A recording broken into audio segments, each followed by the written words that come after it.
ជំ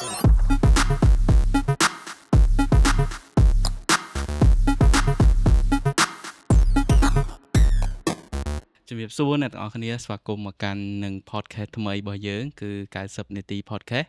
ហើយដូចខ្ញុំនិយាយពីដើមអញ្ចឹងគឺ podcast មិនមែន90នាទីឲ្យអ្នកទាំងអស់គ្នាស្ដាប់ទេប៉ុន្តែដោយសារតែខ្ញុំមាន90វិនាទីដែលជា short content អញ្ចឹងអ្នកទាំងអស់គ្នាអាច check out បានអញ្ចឹងខ្ញុំក៏សម្រេចចិត្តដាក់90នាទី podcast អូខេអញ្ចឹងថ្ងៃនេះគឺជា episode ថ្មីទៀតហើយក៏មាននៅតារាកិត្តិយសឬក៏ guest ដែលចូលរួមក៏ដូចជាអ្នកដែលផ្ដល់កិត្តិយសនៅក្នុង episode ថ្មីនេះសម្រាប់ពួកយើងឲ្យបានមើលឬក៏ស្ដាប់នៅក្នុង episode ថ្មីអញ្ចឹងនៅក្នុង episode ថ្មីនេះខ្ញុំអត់មានជា topic អីទៀតហើយប៉ុន្តែគាត់ក៏ជាមនុស្សម្នាក់ដែលជា topic ផ្ទាល់ដែរដែលខ្ញុំអាចនឹង bring up ជាមួយនឹង career របស់គាត់ថាតើគាត់ជានរណាគាត់ធ្វើអីគេហើយបច្ចុប្បន្នគាត់នឹងធ្វើអ្វីដែរអញ្ចឹងដូចនៅក្នុង title របស់យើងគឺគាត់ជា outsider ស្វាគមន៍ outsider ដែលបានចូលរួមនៅក្នុង podcast ថ្មី episode ថ្មីរបស់យើងអូខេថ្ងៃនេះមានអារម្មណ៍មិនដែរបើក្នុងការចូលរួមនៅមានអារម្មណ៍ថា episode ថ្មីនេះបាទភ័យមែននេះវាតន់សូវស្រួលក្នុងខ្លួន actually ខ្ញុំជាមិត្តភក្តិគ្នាទេហើយយើងនេះយើង dress up រៀងស្តៀងគ្នាតិចទៅលយតិចអញ្ចឹងខ្ញុំគិតថាគាត់រៀងភ័យដោយសារតែខ្ញុំនិយាយរៀងដូចថា protocol ទីអញ្ចឹងណាគេហៅថានិយាយបែប professional យ៉ាទៅពេលអញ្ចឹងទៅធ្វើឲ្យភ្ញៀវកិត្តិយសរៀងភ័យតិចបណ្ដោយអញ្ចឹងអត់អីយើងសម្រួលអារម្មណ៍ហើយយើងធម្មតាមួយគ្នាណាដើម្បី comfortable ក្នុងការនិយាយគ្នាយ៉ាអញ្ចឹងចង់ឲ្យ friend ណែនាំខ្លួនបន្តិចថាតើយើងឈ្មោះអីគេយើងធ្វើអីគេហើយបច្ចុប្បន្នហ្នឹងយើងកំពុងតែមានស្នាដៃអ្វីខ្លះដែរចែកជូនទៅដល់អ្នកស្ដាប់អ្នកមើលរបស់យើងអូខេយើងជំរាបសួរឬក៏ hi ហ្នឹងណាយ៉ាសួស្ដីអ្នកនរគ្នាអញ្ចឹងខ្ញុំឈ្មោះរៀមឬក៏អ្នកទាំងអស់គ្នាស្គាល់បានថា outsider travel បច្ចុប្បន្នគឺជាអ្នកផលិតមាតិកាបែបដើរលេងហើយឥឡូវក៏ផលិតមាតិកាបែប daily life ផងដែរពីមុនហ្នឹងគឺជា production media ដូចយ៉ាងអញ្ចឹងហ្នឹងហើយដែលយើងមិត្តភក្តិគ្នាយើងស្គាល់គ្នាដោយសារតែយើងខាងថតដូចគ្នាហើយឥឡូវក៏បំលែងខ្លួនមកធ្វើជាអ្នកផលិតមាតិកានិយាយចំទៅអ្នកដែលធ្វើមាតិកានេះគឺឆ្អិនហើយមួយ production អញ្ចឹងសម្រាប់សេរីមឬក៏ខ្ញុំតែងតែហៅថា Phoebe ហៅ Phoebe អញ្ចឹងវាបានយល់ច្បាស់ជាមួយនឹង production ហើយឥឡូវបានបំលែងខ្លួនខ្លាយទៅជា creator មួយទៀតអញ្ចឹងគឺ congratulations មែនគឺលយមែនតើឃើញ outsider មួយរយៈនេះបានរីកសុសសាយជាមួយនឹង content ខ្លួនឯងទៅលើការ travel ហ្នឹងអញ្ចឹងមាន content ណាខ្លះដែលចង់ចែកជូនដល់អ្នកដែលស្ដាប់ឬក៏អ្នកដែលមើលវីដេអូនេះមួយរយៈហ្នឹងអាចនិយាយបានថាល្បីដោយសារកូនដែរអញនិយាយចឹងសាន់នីactually តាមពិតទៅខ្ញុំអត់ដំបូងខ្ញុំអត់ plan ថតគាត់ទេយើងគ្រាន់ capture គាត់ទុកជា documentary របស់យើងណា memory យើងចង់មើលថ្ងៃក្រោយពេលយើងចាស់ទៅឬក៏គាត់ធំឡើងទៅគាត់អាចមើលបានហើយបន្ទាប់មកខ្ញុំកាត់វារៀងសុបាយដែរក៏យើងកាត់ទៅផុសចេញទៅមានអ្នកចាប់អារម្មណ៍ច្រើនហើយក៏មានគេហៅថា client មានចំណូលខ្លះពីការដើរលេងបែបគ្រួសារហ្នឹងពីដំបូងគឺខ្ញុំ start outsider travel ហ្នឹងជាលក្ខណៈ solo ហើយនឹង friend travel ដើរលេងមួយមិត្តភក្តិជិះម៉ូតូបោះតង់អញ្ចឹងទៅគោលបំណងដំបូងហ្នឹងដូចគ្នាគ្រាន់តែយើងចង់ capture អាដើរលេង relax ពីការងារព្រោះយើងអ្នក production យើងការងារវា stress ច្រើនអញ្ចឹងដើម្បី save លុយផងគឺមានតែបោះតង់ដើរលេងបោះតង់អញ្ចឹងទៅចាំបានកាលហ្នឹងស្គាល់គ្នាគឺនៅបោះតង់ដែរទៅសិតអ្នក production ទៅលេងបោះតង់ជុំគ្នាពេលហ្នឹងគឺ អត់មានអ្នកថតទេមានតែ free ឯងអ្នកថតទេ ừ ព្រោះយើង production ម្ dạ នាក់ម្នាក់ dạ តែដើរលេងមានអារម្មណ៍ថាអត់ចង់ប៉ះកាមេរ៉ា ហ្នឹងហើយ ព្រោះយើងប៉ះរាល់ថ្ងៃដល់ពេលអញ្ចឹងយើងអត់ចង់ប៉ះកាមេរ៉ាទេអញ្ចឹងមាន free មួយ free ក៏មិនកាន់ប៉ះច្រើនដែរថតបានតិចតួច តែ អញ្ចឹង តែផ្នែកខ្លះឯង បានតែប្រហែលវីដេអូដែលវាសម្រាប់ជា memory ថ្ងៃហ្នឹងដែលយើងស្គាល់គ្នាជុំគ្នាអញ្ចឹងសម្រាប់ trip មួយហ្នឹងក៏ជា memory មួយដ៏ល្អដែរមួយនិយាយទៅខ្ញុំស្គាល់ free នៅពេលហ្នឹងជុំគ្នាគឺអត់មានណាគេស្គាល់គ្នាហើយស្គាល់គ្នានៅ trip ហ្នឹងទៅដូចគ្នា ពេលហ្នឹងទៅមួយពូឌីហើយបន្ទាប់មកអ្នកផ្សេងៗហ្នឹងតស្គាល់តគ្នាតែចាក់ស្ដែងក្នុងវងយើងហ្នឹងដូចជា6 7នាក់ហ្នឹងចូលគ្នាទៅគឺសឹងតែអត់ស្គាល់គ្នាគ្រាន់តែស្គាល់ពីអ្នកផ្សេងខ្ញុំអ្នកនោះហៅអញ្ចឹងប៉ុន្តែគាត់បានមកប៉ុន្តែនៅតែទៅហើយហើយអ្នកដែលយើងអត់ធ្លាប់ស្គាល់គ្នាយើងទៅដើរលេងបោះតង់ជុំគ្នាហើយឥឡូវខ្លាចជាមិត្តភក្តិរួមមានច្រើនតែនៅរាប់អានគ្នាដល់ឥឡូវទៀតបើឯងវិញឥឡូវចង់បកទៅ outsider សម្រាប់ឯងអីដែលឯងចាប់អារម្មណ៍ច្រើនជាងគេដែលគិតថាទទួលបានចំណេះដឹងពី outsider ច្រើនហ្មងគឺការអីគេ V1 V2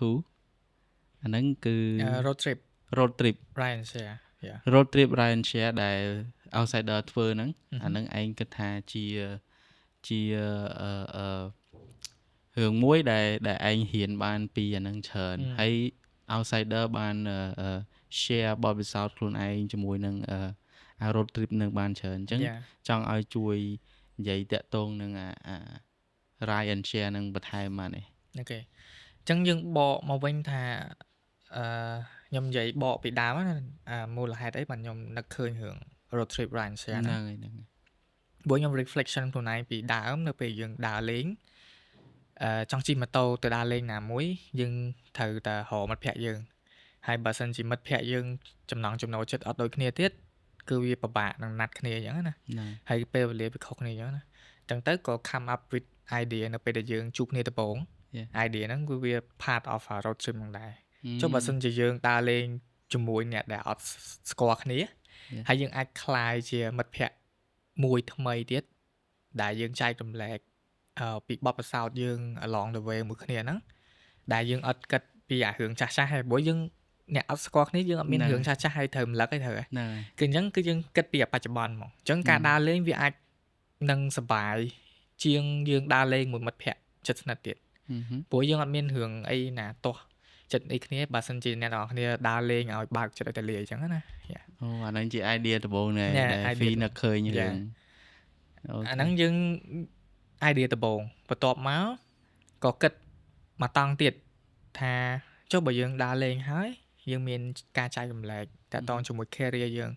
ឧទាហរណ៍ការដើរលេងជួបអ្នកអត់ស្គាល់គ្នាការងារម្នាក់គឺខុសៗគ្នាយើង production គេខាងពេទ្យគេខាងគ្រូបរិញ្ញាឬក៏ខាង content creator ឬខាងឯផ្សេងៗអញ្ចឹងណាគាត់នឹងចូលរួមហើយអញ្ចឹងដើម្បីកុំឲ្យស្ដាយឱកាសហ្នឹងយើងបង្កើតកម្មវិធីទូចមួយដូចល្ងាចឡើងយើងញ៉ាំអីជុំគ្នាហើយយើង sharing ទៅលើ experience យើងអាហ្នឹងក៏វាមួយផ្នែកនៅពេលយើងដើរលេងហើយយើងបានចំណេះដឹងទៀតពេលខ្លះ perspective មនុស្សយើងគឺខុសៗគ្នាគ្រាន់ថានៅពេលយើងទៅជួបណាគេម្នាក់ដែលនិយាយរឿងហ្នឹងទៅវា come along the way ត្រូវមួយគ្នាគឺយើងកាន់តែនិយាយវាកាន់តែជ្រៅទៅហើយយើងអាចនិយាយបានថាពេលខ្លះយើងអ្នក production ឯងដល់ពេលយើងទៅចែករំលែកជាមួយនឹងអ្នក doctor ក៏អាចចូលគ្នាបានដែរវាអាចពេលខ្លះការងាររួមគ្នាក៏បានឬក៏ដំណើរជីវិតហ្នឹងក៏យើងអាចចែករំលែកគ្នាទៅវិញទៅមកអញ្ចឹងចាក់ស្ដែងល្អឯងឃើញ Ryan share ហ្នឹងគឺមែនមានអ្នកដែលគាត់ចូលរួមជាមួយនឹងផ្នែកផ្សេងគ្នាឧទាហរណ៍គាត់អ្នក doctor អ្នកអីផ្សេងច្រើនតែគាត់ចូលរួមគាត់ like បើកចិត្តមកចូលរួមក្នុងការទៅដើរលេងទាំងដែលមិនស្គាល់អ្នកណាម្នាក់ហើយគាត់ចូលមកហើយគាត់មានពេលវេលា share គ្នាតាក់ទងមួយនឹង career របស់គាត់ដែលជាខុសគ្នាហ្នឹងធ្វើឲ្យយើងមានអារម្មណ៍ថាអូខេយើង learn បានមកផ្នែកនេះថ្មីនៅពេលអញ្ចឹងកន្លែងហ្នឹងដែលឯងចាប់អារម្មណ៍ថាអូហេតុអីបាន photography ឯងនឹកឃើញមកកើតអា Ryan Share ហ្នឹងមក Yeah. ហើយមានទៅដល់លើកទី2ទៀតឯងស្ដាយដែរលើកទី1អត់បានទៅលើកទី2បានទៅតែសង្ឃឹមថាលើកទី3អាចមានឱកាសបានទៅជាមួយ Yeah. អញ្ចឹងមានអីបន្ថែមទៀតលើនឹង សម្រាប់road trip Ryan Share ហ្នឹងអាចនឹងមាន episode ទី3អូសើ episode ទី3 version ទី3 version ទី3 ប៉ុន្តែខ្ញុំចង់ធ្វើឲ្យវាកាន់តែ meaningful ជាងមុនខ្ញុំនឹងមានជា workshop នៅពេញយើងរយៈពេលកន្លះថ្ងៃឬក៏មួយថ្ងៃនៅទីតាំងណាមួយអញ្ចឹងទៅបានន័យថា workshop ហ្នឹងមុននឹងយើងចេញទៅមុននឹងចេញទៅដើរលេង អូខេ អញ្ចឹងក្នុងគោលបំណង workshop ហ្នឹងខ្ញុំចង់ផ្ដល់ឱកាសឲ្យអ្នកដែលគាត់ចង់ចាប់ផ្ដើមធ្វើ content ដំបូងគាត់ចង់ចាប់ផ្ដើមពីណា idea ពីណាគាត់គួរធ្វើអីគេអញ្ចឹងណាហើយគាត់ចូល workshop ហ្នឹងទៅគាត់នឹងដឹងថាខ្ញុំនឹងចែករំលែកតាក់ទងជាមួយនឹងការថតរបស់ខ្ញុំថតបែបណា and then គាត់ស្គាល់ដឹងពីអាហ្នឹងហើយគាត់អាចនៅពេលយើងចេញដើរលេងថ្ងៃអាទិត្យបន្ទាប់ដែលយើងទៅហ្នឹងមកយប់2ថ្ងៃហ្នឹងគឺគាត់នឹងអាចទៅថតអាបែបអញ្ចឹងដែលយើងទៅតែរៀនហើយដូចគេហៅរៀនហើយអនុវត្តអូខេ ហើយក្នុងហ្នឹងចង់ឲ្យវាមានអីច្រើនជាងហ្នឹងទៀតតែគ្រាន់ថាខ្ញុំត្រូវធ្វើ pilot project មួយដែលត្រូវទាញណាតែខ្ញុំចង់បាន brand កាមេរ៉ាមួយ sponsor លើអាហ្នឹងហើយខ្ញុំចង់ឲ្យគ្នាយើងដែលចូលរួមហ្នឹងគាត់បានតេស្តទៅលើកាមេរ៉ាហ្នឹងព្រោះអ្នកខ្លះគាត់មានបំណងចង់ប្រើឧទាហរណ៍ថាគាត់មានសមត្ថភាពទៅទិញ action កាមេរ៉ាតែគាត់ចង់មែនតើអញ្ចឹងបើគាត់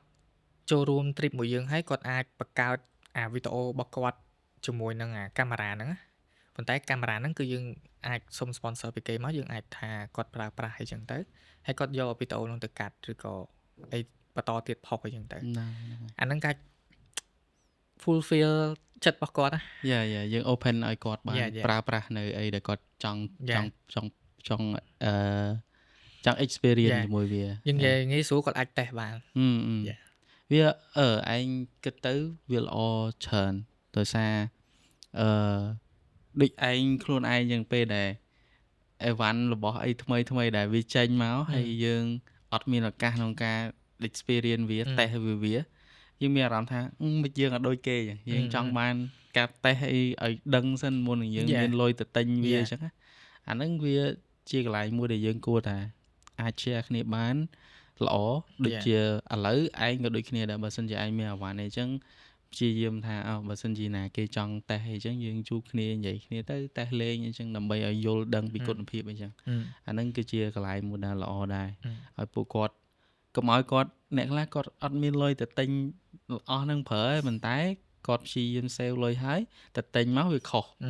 វាអញ្ចឹង That's the point អាហ្នឹងបញ្ហាមួយដែលធ្វើឲ្យពួកគាត់លេងចង់បន្តអាហ្នឹងទៀតដែរអញ្ចឹងគ្នាយើងទាំងអស់គ្នាបើអាច sponsor ឬក៏អាចជួយនៅផ្នែកណាមួយទៅលើអស់ហ្នឹងបាននៅក្នុង Ryan Share វគ្គ3អីហ្នឹងអាចជួយទៅវាយើងនឹង shout out ព្យាយាមធ្វើអ្វីមួយឲ្យជាមានទៅមានមកចំណុចលើហ្នឹងខ្ញុំបានគិតមកតង់ទៀតឧទាហរណ៍បើសិនជាយើងអត់មាន sponsor at least ក៏ខ្ញុំរកអ្នកដែលចូលរួមជា special guest ឬក៏មិត្តភ័ក្តិស្គាល់គ្នាហ្នឹងឲ្យគាត់ចូលរួមហ្នឹងអ្នកដែលគាត់មានឧបករណ៍ប្រើប្រាស់ស្រាប់អញ្ចឹងអ្នកផ្សេងដែលគាត់មកចូលរួមមួយយើងហ្នឹងគាត់មានឧបករណ៍ហ្នឹងហើយអញ្ចឹងគាត់អាច test ជាមួយគ្នាបានចាំថាការវគ្គ2ដូចខ្ញុំយកវគ្គ1ខ្ញុំយក Lumix ទៅឲ្យគ្នាយើង test តែស្អែកខ្ញុំអ្នកទៅនិយាយមួយហាងឯងបាទខ្ញុំសុំគាត់មកដើម្បីឲ្យគ្នាយើង test អាហ្នឹងយើងប្រើឈ្មោះយើងទៅអញ្ចឹងណាអញ្ចឹងជាធម្មតា event របស់កាមេរ៉ាក្រុមហ៊ុនមួយគាត់ធ្វើដែរប៉ុន្តែគាត់ធ្វើតែនៅពេញគាត់អត់សូវទៅខេត្តទេទៅខេត្តត competition អីចឹងណាគាត់ធ្វើតែនៅពេញវាតេស្តអត់អស់សមត្ថភាពកាមេរ៉ាយើងតេស្តតែក្នុង studio ហ្នឹងវាយភ្លើងស្អាតស្រាប់អីស្រាប់ប៉ុន្តែ quality ជាក់ស្ដែងមែនតើវាស្ថិតនៅលើអា ability របស់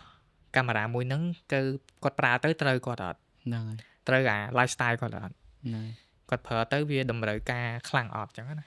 ធម្មតាកាមេរ៉ាវាមាន type របស់វាកាមេរ៉ាខ្លះវាត្រូវជាមួយនឹង content creator បែបនេះកាមេរ៉ានេះវា វាត្រូវមួយនេះ brand នេះត្រូវមួយបែបនេះ ហ្នឹងហើយ វាគេអត់ធ្វើ overall ទាំងអស់បានទេអានោះវាអាចក្តោបជួយទាំងអស់បាន ដូចគ្នាយើងមួយចំនួនគាត់សួរ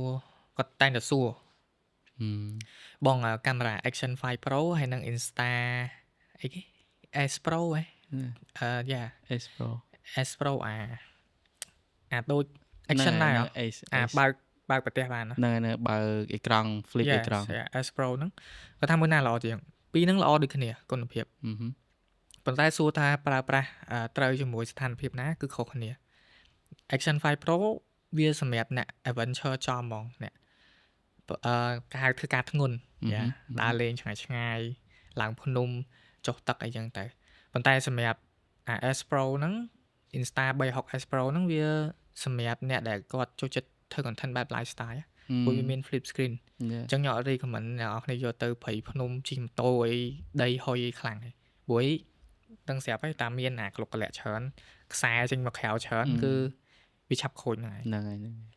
តា Action 5 Pro ទុំចង់ជាប់វាមានខុសគ្នាហើយ Insta 360 X5 អីចឹងក៏វាប្រើខុសគ្នាដែរអូខេចិត្តតទៅមួយ Ride and Share ហ្នឹងគិតថាវាអាចឆាប់ឯងមើលតែពងតាអាចចុងខែ3បើមិនចុងខែ3ដើមខែ4ខ្ទង់ប៉ុណ្ណឹងព្រោះឥឡូវពងតាសើបពី client addiction កាលមានអី sponsor សម្រាប់អ្នកដែលចូលរួមដែរអញ្ចឹងណាអូខេឯងចង់បកដែរបកទៅឆ្ងាយតិចតាក់ទងមួយនឹងការទៅសម្រាប់ចិត្តទៅឡើង Everest Base Camp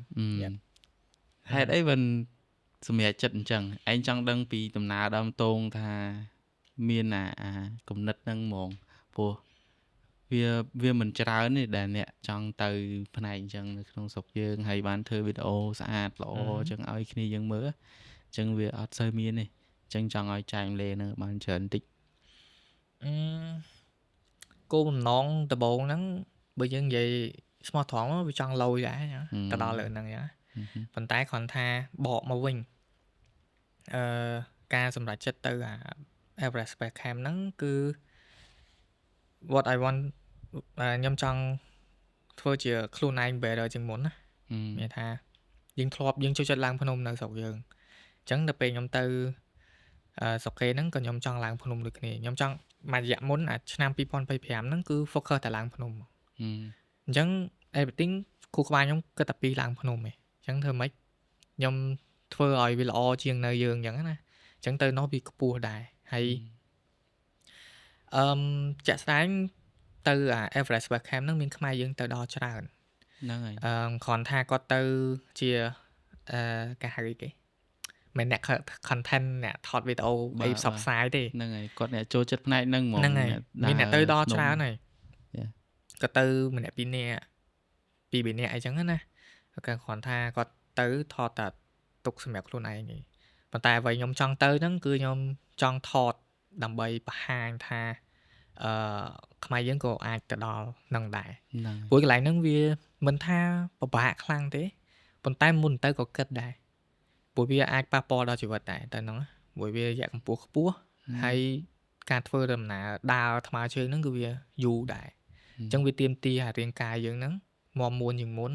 សុខភាពល្អជាងមុនហើយការអត់ធ្មត់យើងក៏ត្រូវធំជាងមុនដែរចឹងហ្នឹងវាសិតតែ reflect មកយើងខ្លួនឯងទាំងអស់អូខេចឹងពេលហ្នឹងទៅពេលចាប់ផ្ដើម start ទៅហ្នឹងវាអត់មានគំនិតអីធំជាងហ្នឹងទេគឺយើងគ្រាន់តែអូខេខ្ញុំចង់សម្រេចការឡើងភ្នំឲ្យបានខ្ពស់ជាងនៅស្រុកយើងអីអញ្ចឹងទេប៉ុន្តែយើងក៏មានការធ្វើ content អញ្ចឹងទៅដើម្បីឲ្យជាវីដេអូ share ទៅគ្នាយើងថាតើការឡើងភ្នំនឹងមិនអញ្ចឹងទៅហ្នឹងហើយអាហ្នឹងវាតាក់ទងជាមួយនឹងខ្លួនឯងគ្រាន់តែយើងចង់ធ្វើអីសម្រាប់ខ្លួនឯងឲ្យវាល្អជាងមុនអញ្ចឹងណាតែបើសម្រាប់ការងារគឺខ្ញុំចង់យកអាហ្នឹងទៅជា experience យើងមួយជា portfolio របស់យើងមួយដែលយើងអាចបញ្ជាក់ថាខ្ញុំទៅដល់នោះមែនខ្ញុំអាចធ្វើអីសម្រាប់ company មួយទៀតបានមានថានៅពេលដែលយើងចង់ឲ្យគេ sponsor យើងបើសិនជាយើងអត់ធ្លាប់ទៅធ្វើរឿងហ្នឹងផងគេមិនដឹងព្រោះ client មួយចំនួនក៏អត់ខ្វល់ថា យើងបញ្យល់គាត់មិនគេគាត់ចង់ឃើញតែ result ហើយ ហ្នឹងហើយ Yeah at least ក៏ខ្ញុំមាន average per cam មួយដែលជា background បាទ គេហៅទុកអួត client ដែរ ល្អដែរអញ្ចឹងគ្នាយើង creator អីដែលគិតថាខ្លួនឯងរក client អត់បានយើងសួរខ្លួនឯងវិញទៅថាតើយើងមាន អីឲ្យ client នៅ អីឲ្យគាត់នៅយើងបានសម្រេចអីមួយជា background យើងឲ្យពួកគាត់ឃើញថាយើង ពិតជាអាចធ្វើបាន នៅអញ្ចឹងយើងកុំ complain client ពេកខ្លះយើងគិតថាអូ client នឹងចង់បានតែអញ្ចេះខ្ញុំមានកណិតលយតែអញ្ចេះគាត់អត់តន់ឃើញយើងធ្វើអីបានទេយើងឥឡូវហ្នឹងយើងមានគំនិតលយមែនប៉ុន្តែយើងអត់តន់មាន background ណាធ្វើបានទេអញ្ចឹងដូចយើងទៅយកអ្នកធ្វើការងារមួយដែលថ្មីជ្រើងមានតែគំនិតអត់តន់បានធ្វើការងារមានបទពិសោធន៍ផងអញ្ចឹងវាហានិភ័យសម្រាប់គាត់អាចចាយលុយហានិភ័យមួយយើងឯងអាហ្នឹងវាជាចំណុចមួយដែលយើងគួរតែគិតថាខ្លួនឯងដាក់ខ្លួនឯងជា client វិញសិនចាំយើង complain គេហើយឯងឃើញឥឡូវមានវីដេអូច្រើនចេញ travel គឺច្រើនមានទាំង family មានទាំងអីបន្ថែមទៀត solo មានទាំង solo ភ័ក្រក៏មានហើយនឹង sport ទៀតយ៉ាអញ្ចឹងវីដេអូអស់ហ្នឹងមានហើយតែមានអីចង់បន្ថែមទៀតឬក៏យើងកំពុងតែ keep អាហ្នឹងឲ្យឥឡូវហ្នឹងគឺកំពុងតែធ្វើបែប daily life វីដេអូគឺព្យាយាមថតជីវិតប្រចាំថ្ងៃយើងដើម្បីឲ្យអ្នកនរគ្នាឃើញដឹងឮថាវាក្រៅពី travel ខ្ញុំធ្វើឲ្យគេខ្លះកុំឲ្យគេសួរថានេះថ្ងៃដើរតលេងបានលុយមកពីណាយ៉ាតែប៉ិតយើងដើរលេងដើម្បីលុយដែរហ្នឹងវាយើងមាន client អញ្ចឹងប៉ុន្តែចេះយើងបកមកវិញបំណងយើងចង់បានដើរលេងបានលុយប៉ុន្តែយើងអត់ invest ទៅដើរលេងខ្លួនឯងចាយលុយខ្លួនឯងដំបូងដើម្បីបង្កើតអាហ្នឹងមកឲ្យ client ដូចយើងនិយាយមុនហ្នឹងអញ្ចឹងយើងបង្កើត portfolio ខ្លួនឯងដើម្បីឲ្យ client ថាអូយើងពិតជាអ្នកដើរលេងមែនយើងសុកអត់ដើរលេងអត់មានវីដេអូដើរលេងហ្មងហើយទៅឲ្យគេ sponsor គេមិន sponsor ហើយយើងធ្វើអីយើងកុំចង់ធ្វើនំអត់ម្សៅខ្មែរយើងនិយាយស្រួលយល់ទេតែពិតអ្នកខ្លះគាត់អត់បានចាប់អារម្មណ៍ពាក្យហ្នឹងគាត់គិតថាធ្វើនំអត់ម្សៅវាធម្មតាតែយើងគិតឲ្យដល់ពាក្យហ្នឹងថាធ្វើនំអត់ម្សៅហ្នឹងវាមិនយើងចង់បានពីគេតែយើងអត់មានបានខំប្រឹងយើងអត់បានចំណាយដើមទុនខ្លួនឯងយើងហ៊ានចំណាយដើមទុនខ្លួនឯងយើងនឹងទទួលបានកម្រៃរបស់យើងមកវិញហើយយើងនិយាយស្រួលស្ដាប់នៅពេលយើងចេញធ្វើការរៀនចប់ចេញធ្វើការរៀនហ្នឹងឯងយើងបង់លុយរៀនហ្នឹងអាហ្នឹងជា portfolio របស់យើងឯងដើម្បីយើងឲ្យគេជឿជាក់ថាយើងរៀនដល់កម្រិតណាដើម្បីធ្វើការគេបានអញ្ចឹងនៅពេលយើងមកដល់វ័យមួយដែលយើងបង្កើតការ industry ខ្លួនឯងឬក៏ធ្វើអីសម្រាប់ខ្លួនឯងក៏ដូចគ្នាដែរយើងត្រូវតែបង្កើតរបស់ខ្លួនឯងដើម្បីឲ្យគេឃើញហើយអាហ្នឹងបែបអញ្ចឹងហ្នឹងហើយឯងចង់សួរតាក់ទងមួយនឹងឃើញចេញទៅក្រៅប្រទេសគេចេញទៅជប៉ុនទៅម៉ាឡេទៅអីតើអាហ្នឹងជាគម្រោងរបស់យើងទៅធ្វើការថតដើរលេងហ្នឹងឬក៏យើងមិនវិញហ្នឹងមួយរយៈហ្នឹងបានទៅក្រៅប្រទេសគូសំដែរប៉ុន្តែទៅមិនមែនចាយលុយខ្លួនឯងទេយើងបានការងារមកអូខេអាហ្នឹងក៏ជាសមិទ្ធផលរបស់ Everest Base Camp ហ្នឹងដែរខ្ញុំទៅ Everest ហ្នឹងក៏វាសមិទ្ធផលហ្នឹងដែរអញនិយាយបានថាសំណាងមកពីយើងខំប្រឹង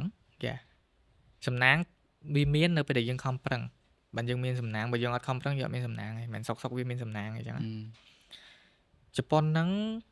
plan យូរហើយយើងចង់ទៅដើរលេងប៉ុន្តែយើងអត់លុយអញ្ចឹងយើងត្រូវខំប្រឹងធ្វើការដើម្បីយកលុយទៅដើរលេង and then ខ្ញុំ come up with the idea មួយទៀតចុះបើយើងចូលចិត្តដើរលេងហើយយើងទៅធ្វើអា content ហ្នឹងដើម្បីដើរលេងបានលុយទៀតហើយយើងបានទៅដើរលេងអត់អស់លុយគិតអញ្ចឹងយូរធ្វើអញ្ចឹងយូរគេហៅច្បាប់ស្រូបទាញវាមកមែនវាមានការងារផ្សេងប្រតិកន្លះគ្នាហើយវាមកមែនធម្មតាបើយើងអត់គិតយើងអត់ទៅផ្លូវហ្នឹងហើយដល់ពេលយើងគិតយើងទៅប៉ុន្តែយើងទៅផ្លូវផ្សេងហ្នឹងអាហ្នឹងមកអាច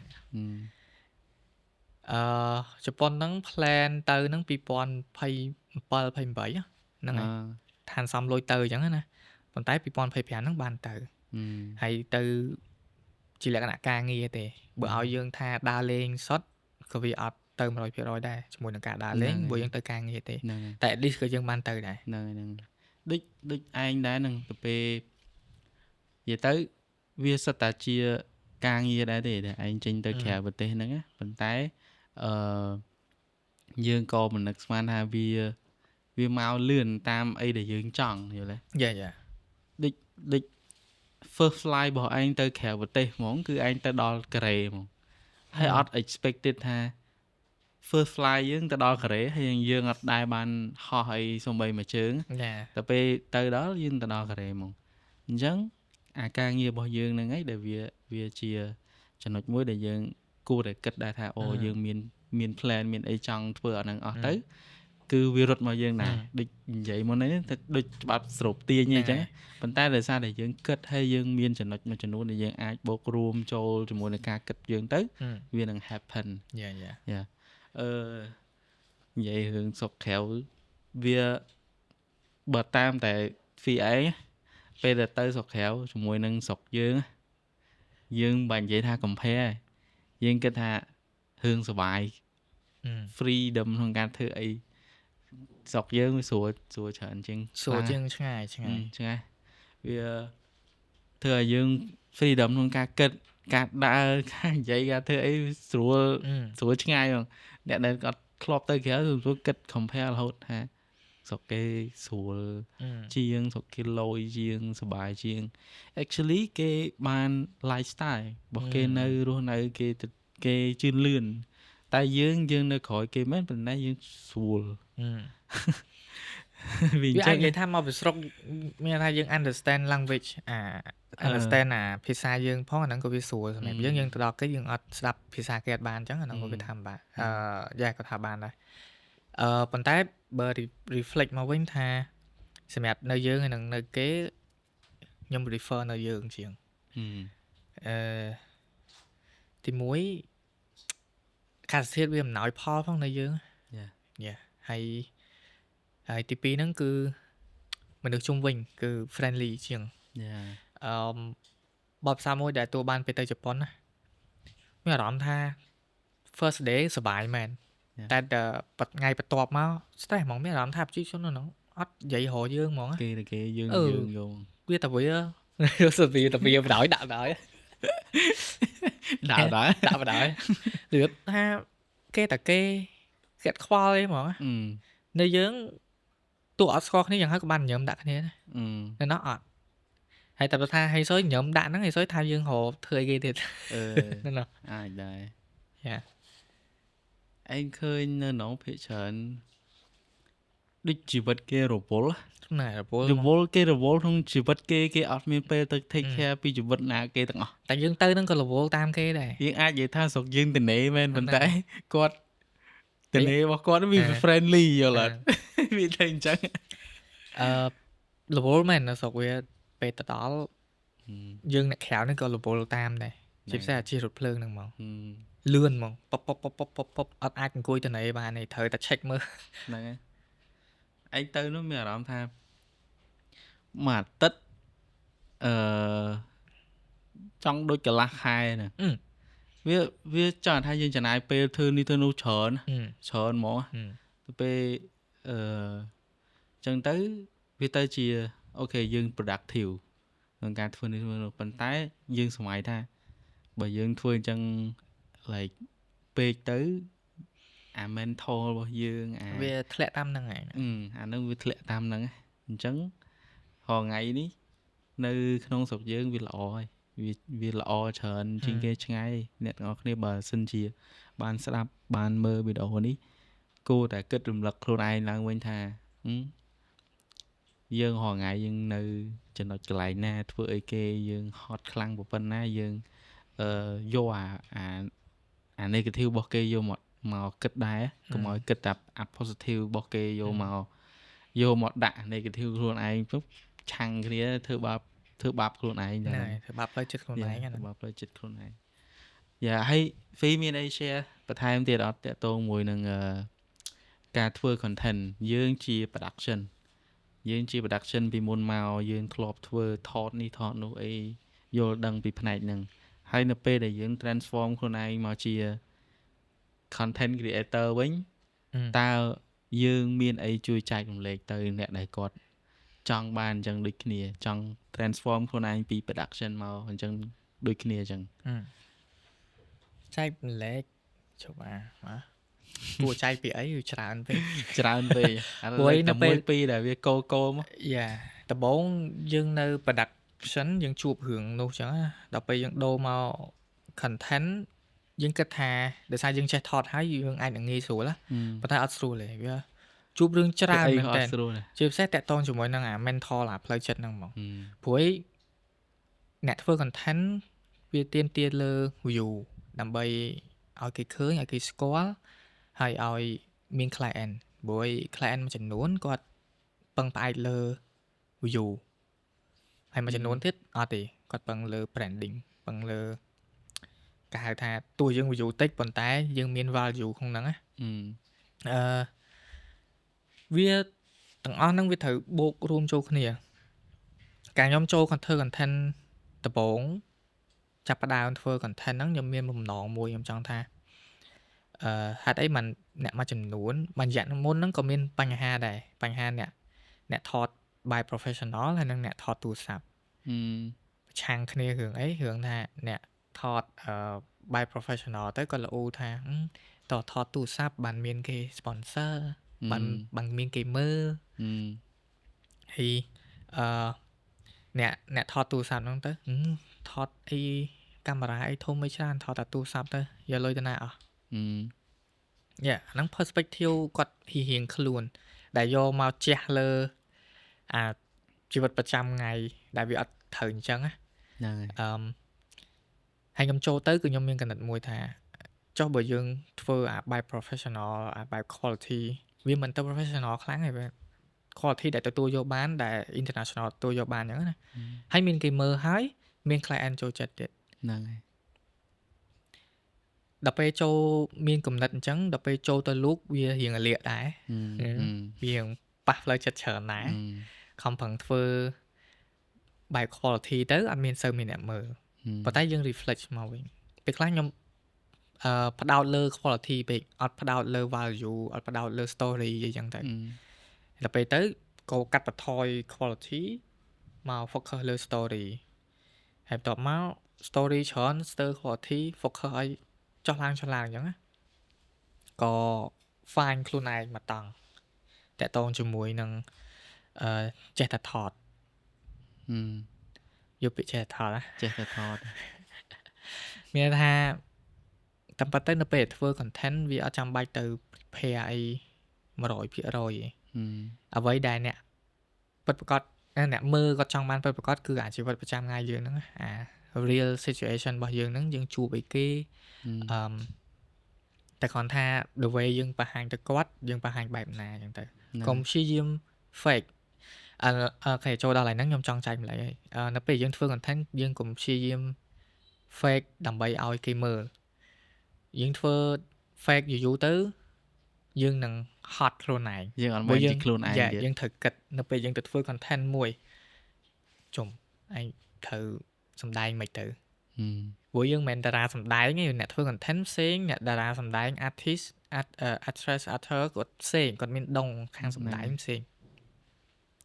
ដល់ពេលយើងអ្នក content យើងធ្វើបែប content របស់យើងបើយើងព្យាយាម fake ខ្លាំងពេកវាធ្វើយើងហត់ហើយធ្វើយើងបាត់បង់ក្នុងរយៈពេលណាមួយអញ្ចឹងណានៅពេលយើងធ្វើអីជាខ្លួនឯងហើយគេស្គាល់អីជាយើងគឺយើងធ្វើបានវែងធ្វើបានយូរអូខេ yeah good ឯងគិតថាវាជារឿងពិបាកមួយដែរសម្រាប់អ្នកដែលគាត់ជា production ហើយគាត់ម្លែងខ្លួនទៅជា content creator ដូចវីឯងនិយាយមិញវាពេលដែលគាត់ជា production គាត់តែងតែគាត់តែងតែ focus លើ quality អញ្ចឹងនៅពេលគាត់ខ្លាយទៅជា content creator គាត់ត្រូវ focus ទាំង quality story ហើយនេះទៀត algorithm របស់ platform មួយហើយ hook ហ្នឹងរបស់ cái hay cái trending ហ្នឹងហើ គាត់ យ ត្រូវតាម trending ទៀត អញ្ចឹងពិបាកនឹងត្រៀមខ្លួនណាពេលខ្លះដូចឯងចឹងឯងពេលខ្លះចង់ធ្វើវីដេអូខ្លួនឯងអញ្ចឹង focus តែរឿង quality ច្រើនទៅពេលហើយចេះ ភ្លេចថា story នៅណាអញ្ចឹងបោះចោល វាអត់មាន story អីដែលល្អបោះចោលធ្វើហើយអញ្ចឹងបោះចោលអញ្ចឹងឥឡូវហ្នឹងរាល់ថ្ងៃនឹងព្យាយាមអូខេធ្វើម៉េចឲ្យ balance quality កុំឲ្យខ្ពស់ពេកឲ្យវា balance ជាមួយ story ខ្លះអីអញ្ចឹងតែពេលអញ្ចឹងវាយូរយើងពិបាកនឹងធ្វើខ្លួនឯងឲ្យខ្លាចជា habit មួយដែលជា content creator ដូចគេអាហ្នឹងវាពិបាកជាមានអីចែកម្លែកហ្នឹងអត់ ចែកម្លែកសម្រាប់អ្នកដែលគាត់ចង់ផ្ដោត quality ហើយតែធ្វើ content ដូច content creator គាត់មួយចំនួនដែលគាត់ថតតែទូរស័ព្ទអញ្ចឹងណាប៉ុន្តែគាត់មាន value របស់គាត់ថតទូរស័ព្ទព្រោះនៅពេលដែលយើងចូលមកបែប content creator អ្វីសំខាន់គឺសាច់រឿងអ្នកមើលគាត់ទទួលបានអីគេដូចយើងអ្នក production យើងទៅថត commercial អញ្ចឹងការថត commercial មួយវាតែងតែមានអ្នកសរសេរ script អ្នកproducer អ្នក lighting អីផ្សេងអញ្ចឹងណាហ្នឹងវាច្រើន department អញ្ចឹងការមក switch ខ្លួនមកធ្វើ content creator យើងត្រូវចាំមួយថាដូចយើងមកធ្វើ branding ខ្លួនឯងមួយអញ្ចឹងដូចយើងមកបង្កើត company មួយឧទាហរណ៍ខ្ញុំ Outsider Travel អញ្ចឹង company ខ្ញុំគឺឈ្មោះ Outsider Travel ដែរអញ្ចឹងខ្ញុំជា CEO មួយជា founder មួយគឺខ្ញុំត្រូវគិតថាធ្វើម៉េចបានចំណូលធ្វើម៉េចឲ្យ branding នឹងល្អធ្វើម៉េចឲ្យមានអីឲ្យគេមើលធ្វើម៉េចខ្ញុំរក story បានអីចឹងណាអញ្ចឹងដូចយើង run company មួយចឹងកុំគិតថា content creator គ្រាន់តែ start up គឺស្រួលអត់ទេប៉ុន្តែត្រូវចាំថាវាអត់ពិបាកទេគ្រាន់តែវាថ្មីសម្រាប់យើង everything អត់មានពិបាកទេគ្រាន់តែវាថ្មីនៅពេលយើង start up ថ្មីថ្មោងគឺវាតែងតែពិបាកសម្រាប់យើងហើយដោយសារហ្នឹងវាអត់ជាទម្លាប់របស់ខ្ញុំទម្លាប់របស់យើងចាអញ្ចឹងទៅពីខ្ញុំចែកម្លែកទៅអ្នកនរគ្នាហ្នឹងគឺកុំបោះបង់ហើយយើង keep ធ្វើវាធ្វើម្ដងតិចកុំ over កុំធ្វើឲ្យកុំ expect ខ្លាំងយើងធ្វើម្ដងតិចតាមអ្វីដែលយើងគិតថាល្អសម្រាប់ខ្លួនយើងណាហើយខ្ញុំមាន tip មួយទៀតខ្ញុំជឿថាអ្នកដែល content creator ដែលគាត់ជោគជ័យពីមុនមកក៏គាត់ឃើញអាហ្នឹងដែរយើងធ្វើ content ណាដែលយើងមើលហើយយើងសប្បាយចិត្តខ្លួនឯងគឺយើងធ្វើបានវែងហ្មងធ្វើបានយូរហើយយើងពេញចិត្តនឹងធ្វើវាតទៀតទោះជាមានរឿងអីកើតឡើងក៏ដោយអញ្ចឹងឧទាហរណ៍ថា client មក sponsor យើងហើយអញ្ចឹងយើងព្យាយាមនិយាយធ្វើម៉េចកុំធ្វើខុសពីបោះយើងពីបោះខ្លួនឯង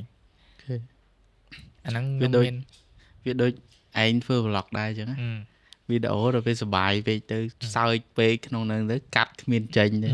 សបាយពេកtip ធំមួយtip សម្រាប់ខ្ញុំខ្លួនឯងក្នុងការថត vlog ហើយនឹងកាត់ត vlog Outsider Travel by Family ហ្នឹងណាគឺខ្ញុំមានចំណុចតែមួយឯង golden rule របស់ខ្ញុំមានតែមួយឯងបើខ្ញុំធ្វើវីដេអូហ្នឹងហើយកូនខ្ញុំមើលហើយសប្បាយចិត្តវាមើលដល់ចប់មានថាខ្ញុំជោគជ័យហើយអញ្ចឹងរាល់ដងវីដេអូ family គឺសិតតែឲ្យសានីមើលហ្នឹងហើយផុសចេញគឺគាត់មើលហើយឲ្យតែខ្ញុំពងកាត់តហើយឬក៏ខ្ញុំផុសចេញគឺគាត់ទាមមើលហើយវីដេអូណាដែលគាត់មើលហើយគាត់ខាខ្ញុំ fail ខ្ញុំមានន័យថាខ្ញុំ fail ហើយក្នុងការកាត់អត់ល្អមើលហើយខាទៀតហ្នឹងហើយមាន episode ខ្លះគាត់មើលហើយគាត់ skip ទៅហើយប៉ុន្តែមាន episode មួយចំនួនគឺគាត់មើលដល់ពីដើមដល់ចប់ហ្មងហើយបាយបានទៀតមើលពេលពងញ៉ាំបាយទៀតអញ្ចឹងមានថាពីយើងធ្វើ family យើងថតកូនយើងដើម្បីផុសចេញឲ្យអ្នកផ្សេងមើលប៉ុន្តែបើសិនជាកូនយើងអត់ចូលចិត្តមើលហងយើងទៅធ្វើតែអីទៅអត់មួយខ្លួនគាត់ចង់ទៅថ្ងៃក្រោយគាត់នឹងមើលខ្លួនគាត់នេះអូខេអញ្ចឹងបើខ្ញុំថតហើយខ្ញុំកាត់ចេញទៅគាត់សប្បាយមើលហើយសប្បាយហើយគាត់មើលហើយគាត់ចាំអញ្ចឹងខ្ញុំជោគជ័យហើយមួយក្មេងអាច fake បានហើយ Yeah yeah ក្មេងមើលមិនឃើញថាអញ្ចឹងហើយវារើសតាវីដេអូណាដែលគាត់ចូលចិត្តមើលឯង លយអញ្ចឹងអ្នកទាំងអស់គ្នាបើសិនជាមានកូនចង់ធ្វើជាfamily travel អីគឺថាធ្វើឲ្យកូនមើល ទៅអាហ្នឹងយើងថតគាត់ ធ្វើឲ្យកូនយើងមើលហើយចង់ឲ្យថាយើងធ្វើឲ្យកូនយើងមើលយើងទៅថតគ្រួសារយើង family យើងហើយយើងមិនខ្វល់ពី audience ទេយើងគួរតែឲ្យតែកូនយើងមើលទៅព្រោះអាហ្នឹងថ្ងៃក្រោយគាត់មើលខ្លួនគាត់បន្តថ្ងៃក្រោយគាត់មកបើកអាហ្នឹងមើលវិញអញ្ចឹងអីដែលយើងគួរ focus គឺ family យើងសិនតែយ៉ាគឺជោគជ័យមែនល្អអាហ្នឹងជា tip មួយល្អឯងសរសើរ អានោះមានអីឆ្ងាយពីអ្នកចិត្តខ្លួនយើងឯងអ្នកដែល support យើងមុនគេគឺគ្រួសារយើងហ្នឹងឯងប៉ាម៉ាក់ប្រពន្ធកូនបងប្អូនអញ្ចឹងបើយើងធ្វើទៅតែយើងនិយាយអញ្ចឹងក៏វាមកបែបអ្នកខ្លះក៏បងប្អូនគាត់អត់ support តែគាត់ព្យាយាមធ្វើអញ្ចឹងណាអាហ្នឹងជារឿងមួយបែបអញ្ចឹងណាប៉ុន្តែនេះខ្ញុំនិយាយក្នុង environment ដែលយើងមានគ្រួសារដែលគាត់ support យើងមើលខ្ញុំគិតថាវាពិបាកដែរសម្រាប់អ្នកដែលគាត់មានគ្រួសារហើយគាត់ដូច fee អញ្ចឹង fee ទៅ fee មានគ្រួសារហើយមិន fee start content creator ហ្នឹងអញ្ចឹងវាជាចំណុចមួយដែលខ្ញុំគិតថាអ្នកផ្សេងក៏គាត់ពិបាកដែរក្នុងការដែល transform ខ្លួនឯងពេលដែលខ្លួនឯងមានគ្រួសារហើយមានកូនហើយ transform ខ្លួនឯងពី production ទៀតអញ្ចឹងមានន័យថាដូចយើងដូរ career ខ្លួនឯងមួយ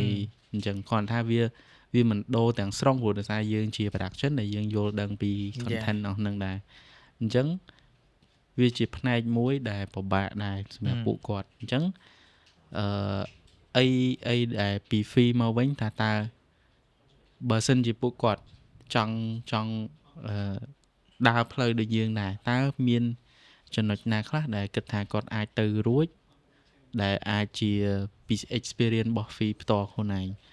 ដូច fee និយាយមិញគឺវាចំណុចដែលសំខាន់បំផុតគឺគ្រួសារយើងដែលគាត់យល់ពីយើងគាត់ជួយជំរុញយើងហើយគាត់ថតវីដេអូមួយយើងទៀតអីចឹងទៀតអញ្ចឹងតើមានចំណុចណាបន្ថែមទៀតដែល fee គិតថាពួកគាត់គួរតែអាចធ្វើវាបាននៅក្នុងចំណុចទាំងអស់ហ្នឹងដែលគួរតែមាននៅក្នុងការផ្លាស់ប្ដូរខ្លួនឯងអញ្ចឹងហ្នឹងហើយការធ្វើរឿងអីមួយដែលយើងចូលចិត្តដែលយើងចង់ធ្វើហើយឲ្យមនុស្សជុំវិញខ្លួនយើងចូលចិត្តដែរវាមានអីក្រៅពីយើងជ្រាបចូលម្ដងតិចយើងធ្វើម្ដងតិចកុំសុកបបដូរផាំងហ្នឹងហើយគេអត់យល់ពីយើងហ្នឹងហើយទទួលយកបានទៀតយើងចង់បកក្រោយក៏ពិបាកដែរអញ្ចឹងយើងបញ្ជ្រាបចូលម្ដងតិចការខ្ញុំ switch ពី production មកធ្វើ content ក៏ខ្ញុំម្ដងតិចដែរខ្ញុំនៅធ្វើការហើយយើងនៅដើរលេងសៅរ៍អាទិត្យដើម្បីទៅថតធ្វើ content អញ្ចឹងណាបញ្ជ្រាបម្ដងតិចរហូតដល់ចំណុចកណ្ដាលមួយឧទាហរណ៍ចាឥឡូវខ្ញុំប្រៀបធៀបថាកាលមុនខ្ញុំធ្វើការក្រុមហ៊ុនឯកជន 100% ហ្នឹង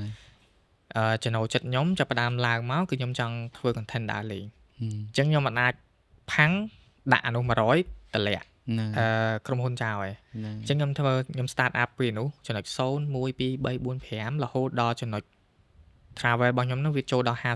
50% នៃអាជីវភាពយើងប្រចាំថ្ងៃហ្នឹងយើងចាប់ផ្ដើម make decision ថាគួរតែយកមួយណាធំជាងព្រោះយើងធ្វើរឿងមួយវា 100% អញ្ចឹងនៅពេលដែលរឿងមួយទៀតចូលមកគឺវា 4% រឿងហ្នឹងហើយ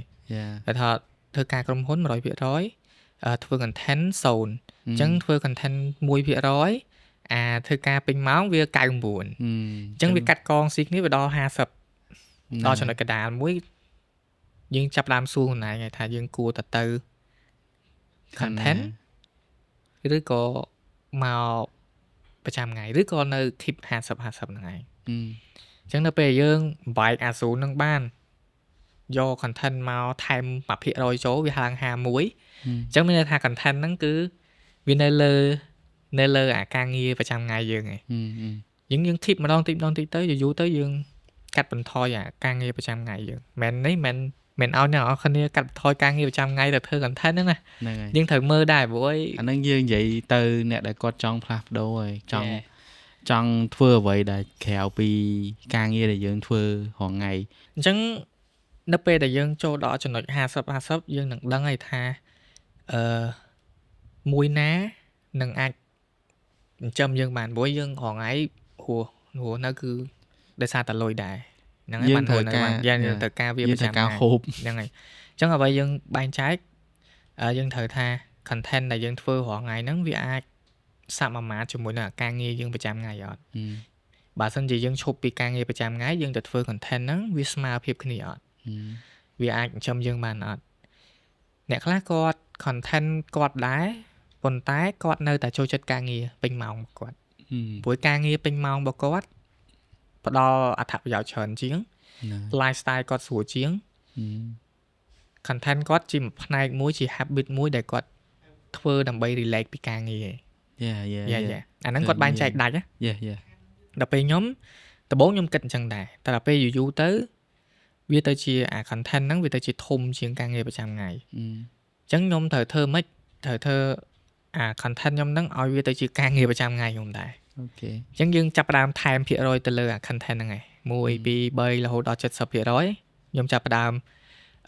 ចេញពី production មកធ្វើ freelance ហើយមកធ្វើ content អញ្ចឹងខ្ញុំនៅ 30% ក្នុងការធ្វើមួយ production ដដែលតែគ្រាន់តែជាលក្ខណៈ freelance អូខេដល់ពេលយើងធ្វើហើយយើងដាក់អារម្មណ៍ទៅ content ច្រើនពេកទៅវានឹងបាត់វានឹងថែមភាគរយចូលទៀតរហូតទៅដល់ 99 អញ្ចឹងអា production វានៅ 1% អញ្ចឹងនៅពេលដែលយើងកាត់ផ្ដាច់ផុងគឺគូក្បាលខ្ញុំហ្នឹងគឺលេងទៅ production អស់ហើយឥឡូវឲ្យធ្វើ production សុខចិត្តឲ្យគ្នាយើងដែលស្គាល់វិញ recommend ទៅគ្នាវិញខ្ញុំបដោតទៅលើតែ content ទេអាហ្នឹងដូចហ្វីនិយាយមិញហ្នឹងខ្ញុំមិនដឹងថា figure out កន្លែងហ្នឹងមិនខ្លះណាតែសម្រាប់អ្នកដែលមានគ្រួសារហ្មងគាត់ត្រូវការគិតវែងឆ្ងាយច្រើនណាដូចយើងនិយាយយើងថានៅពេលដែលយើងចាប់ផ្ដើមធ្វើ content គឺយើងបូកបញ្ចូលវាដកអារថ្ងៃយើង 100% នេះដកម្ដងតិចអញ្ចឹងអាម្ដងតិចនេះដែលយើងត្រូវ process វាហ្នឹងវាយូរហើយវាត្រូវការគ្រួសារយើងហ្នឹងទៅជាមួយគ្នាដែរយើងត្រូវធ្វើឲ្យគាត់យល់ដោយសារប្រពន្ធយើងដូច client យើងអញ្ចឹងព្រោះយើងរកលុយទៅឲ្យគ្រួសារអញ្ចឹងគាត់ត្រូវយល់គាត់ត្រូវដឹងថា content ហ្នឹងក៏អាចរកលុយបានដើម្បីផ្គត់ផ្គង់គ្រួសារដែរអញ្ចឹងយើងជាអ្នកតែធ្វើអាហ្នឹងគឺយើងត្រូវ proof ថាអាហ្នឹងពិតជារកលុយបានមែនអញ្ចឹងនៅពេលចំណូលពី content ដែលខ្ញុំធ្វើរាល់ដងហ្នឹងវាស្មើនឹងការងារប្រចាំថ្ងៃការងារ production ខ្ញុំអញ្ចឹងគាត់ក៏អូខេដែរព្រោះគាត់ឃើញបាត់ហើយគាត់ឃើញ reason ហ្នឹងហើយថាcontent ដែលយើងធ្វើជាមួយនឹង outsider travel ហ្នឹងគឺអាចរកលុយបានដូចការខ្ញុំទៅធ្វើការ production អញ្ចឹងចង់ក៏គាត់ឲ្យយើងទៅធ្វើអីដែលយើងចង់ធ្វើដែរតែនៅក្នុងរកលុយបានដូចគ្នាអាហ្នឹងយើងត្រូវបញ្ជ្រាបយើងត្រូវ reflect ទៅវិញទៅមកអាចថាបើយើងពូនយើងក៏ដូច client យើងដែរអានេះចំណុចដែរគ្នាយើងគួរតែយល់ណាពូនយើងក៏ដូច client យើងដែរ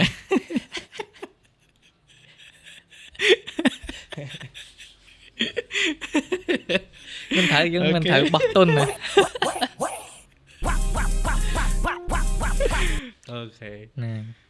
អូខេអញ្ចឹង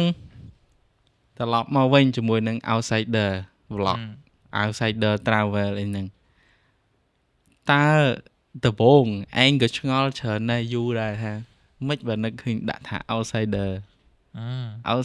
travel អីចឹងដែរមិនបើនឹកឃើញ outsider travel ហ្នឹងបំណងដែលគិតដាក់ឈ្មោះហ្នឹង outsider មានន័យថាអ្នកក្រៅអញ្ចឹងអ្វីដែលខ្ញុំគិតហ្នឹងគឺខ្ញុំចង់ថានៅពេលដែលខ្ញុំទៅដើរលេងទៅដល់ស្រុកណាមួយខេត្តណាមួយប្រទេសណាមួយគេនឹងឃើញយើងជារូបភាពអ្នកក្រៅយើងទៅកន្លែងហ្នឹងអញ្ចឹងហងៃឥឡូវនេះមកដល់សុទ្ធយោអ្នកក្រៅមិនធីមណាត្រូវអត់អ្នកក្រៅវលេងនេះអូខេអញ្ចឹងយើងទៅប៉ុណ្្នឹងទេឬមានអីទៀតជាមួយផ្នែកនៃគិតតពងបន្ទាប់មកយើងក៏ define អត្ថន័យវាម្ដងទៀតចឹងដូចយើងចង់ដាក់ពាក្យ travel នៅពីក្រោយអញ្ចឹងនៅពេលយើង travel គឺយើង go outside យើងអាចនៅ inside យើងអាច go outside out of the box យើងអញ្ចឹងណា yeah យើងទៅក្រៅទៅខេត្តផ្សេងឬក៏ outside ទៅដល់ប្រទេសក្រៅអញ្ចឹងទៅ អូខេ អញ្ចឹងដើម្បីទៅដល់ប្រទេសក្រៅហ្នឹងក៏វាជា part ឈ្មោះ outsider អញ្ចឹងដែរ អូខេអញ្ចឹងអ្នកដែលអត់ស្គាល់ outsider ចង់ឆ្ងល់នេះស្អីគេ outsider ហ្នឹងឥឡូវស្គាល់ហើយយល់ហើយអីដែល outsider គាត់បានយល់មិញហើយចង់សួរនៅពេលដែលយើងចាប់ផ្ដើមព្រោះឯងក៏នៅក្នុងផ្នែកហ្នឹងដែរពេលដែល friend ឯងចាប់ផ្ដើមគាត់ថាចង់ខ្លាយទៅជា content creator វិញផ្លាស់ប្ដូរខ្លួនឯងម្ដងតិចហ្នឹងក្នុង process ហ្នឹងឯងគឺជាមនុស្សម្នាក់ដែរមិនដែលថាអូខេមិនបាច់ធ្វើឲ្យ friend យើងមានគ្រួសារយើងអីយើងត្រូវគិតចាំគ្រួសារឯងគឺជាមនុស្សម្នាក់ដែលអត់ដែលហាមដែរឯងដែរណាអូខេធ្វើទៅសារអាហ្នឹងទៅអីចឹងតែអ្នកមួយចំនួនដែលគាត់ហាមឧទាហរណ៍ថាគាត់មិនខ្វល់រឿងទៅជា content creator អីលយហ្នឹងគេហាមថាបាច់ធ្វើទេធ្វើអញ្ចឹងបានអីមានអីអស់ចាអញ្ចឹងយើងមានគ្រួសារមានអីហើយនៅតែធ្វើអញ្ចឹងផ្លាស់ប្ដូរអញ្ចឹងណាអញ្ចឹងមានអីចង់និយាយទៅពួកគាត់ឬក៏ចង់ប្រាប់ទៅពួកគាត់វិញថាការដែលបង្អាក់យើងមិនគ្រប់គ្រងអីដែលយើងចង់ធ្វើពីមុនមកហ្នឹងអាហ្នឹងវាមានអីចង់និយាយទៅពួកគាត់អត់អញ្ចឹងខ្ញុំគិតថាអ្នកដែលបង្អាក់យើងអ្នកដែលគាត់មិនដល់បង្អាក់ឯងក៏គាត់លន់មកថាទៅធ្វើចឹងទៅអី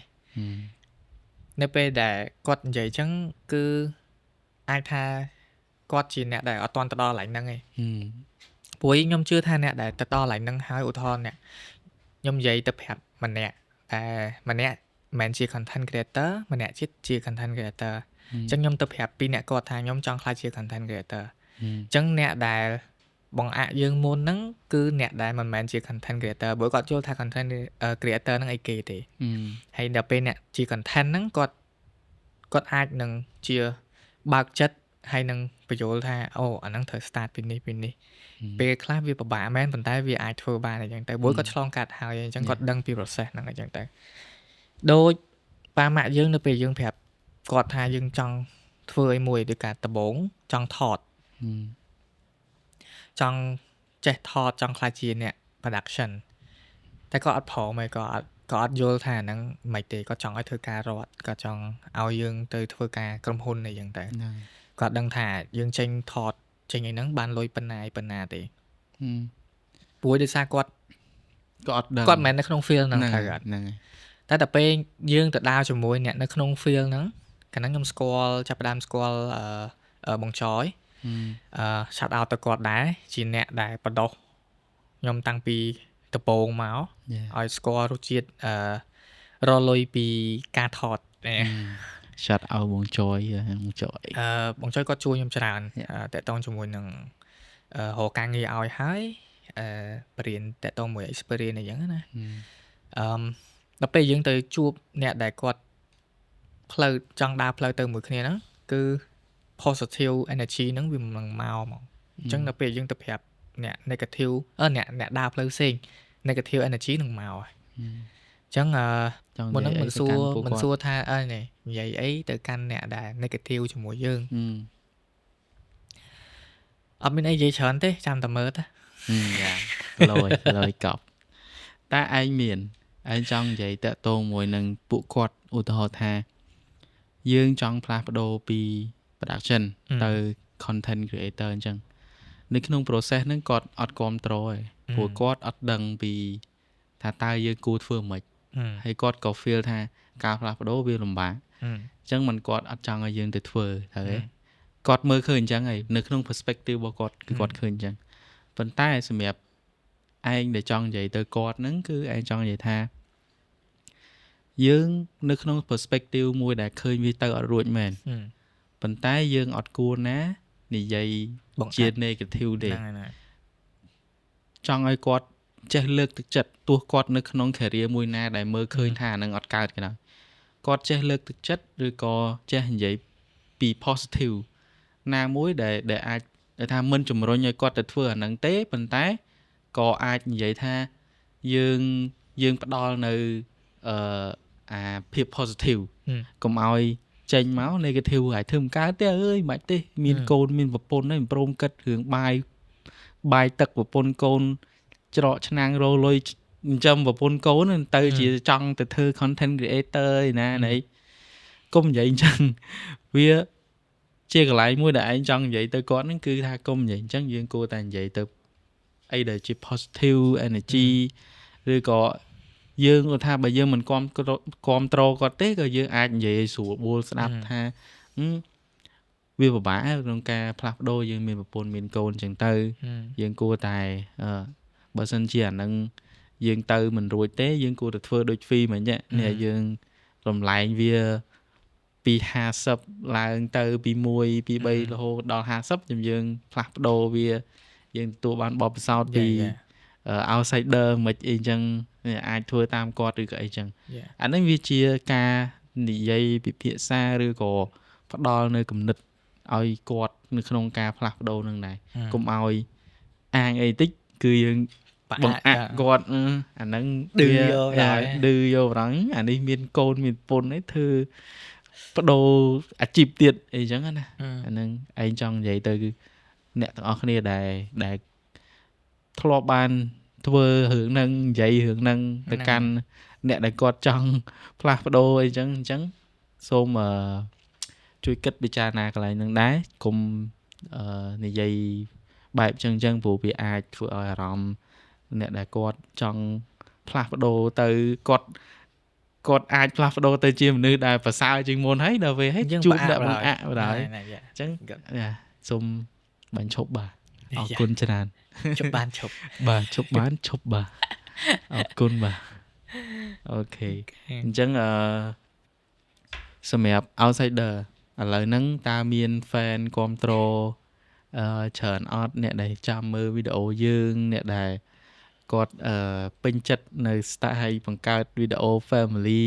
outsider travel យើងអីហ្នឹងតើមាន fan ច្រើនអត់អីចឹងគាត់តែងតែ show up ឲ្យនៅកម្លាំងចិត្តយើងមិនដែរ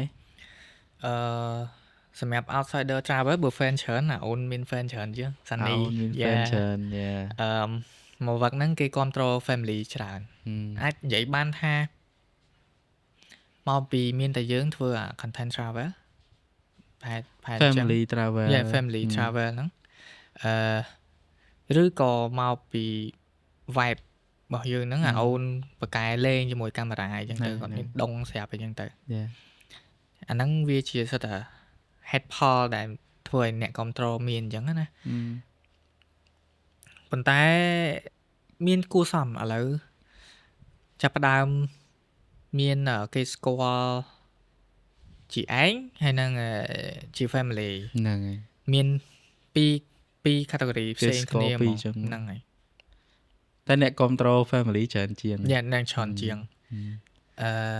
វា good data នៅពេលដែលយើងមាន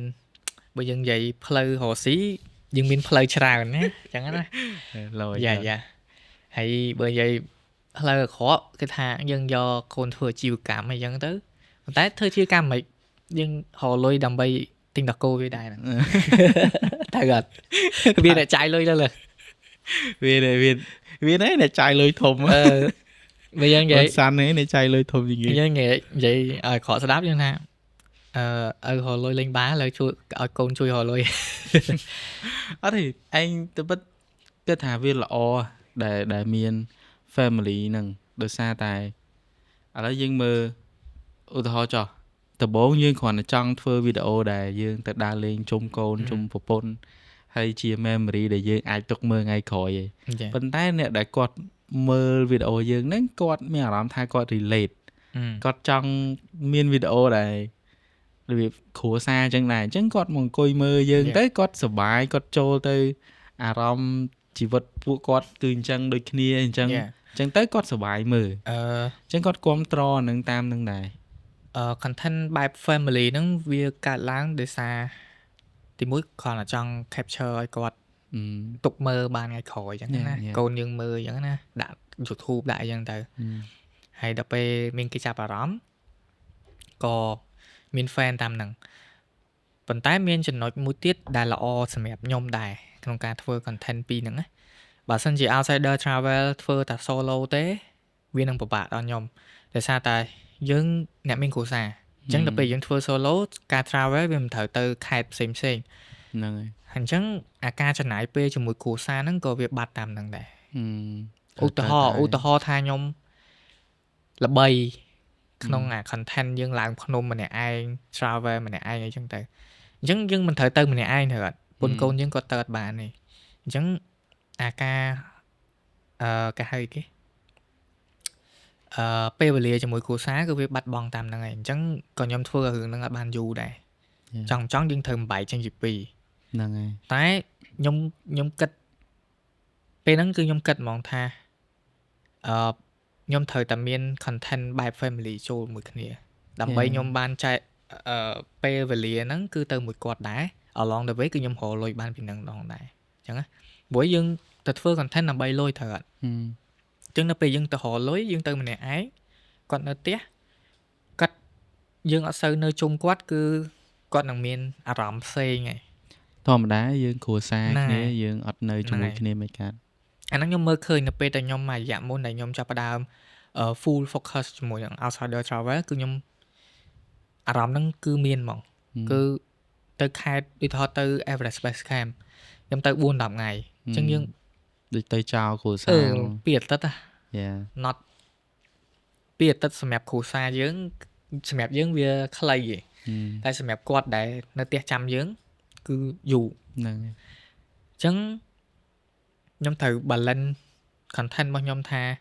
content solo នៅតែមានប៉ុន្តែមាន content family ដែលរកចំណូលបានដូចគ្នាមួយខែ 5-10 ថ្ងៃសម្រាប់ solo 5-10 ថ្ងៃសម្រាប់ travel ដល់ពេលឥឡូវហ្នឹងគឺខ្ញុំ invite មកតង់ទៀតគឺ content ខ្ញុំបែប daily ប្រចាំថ្ងៃ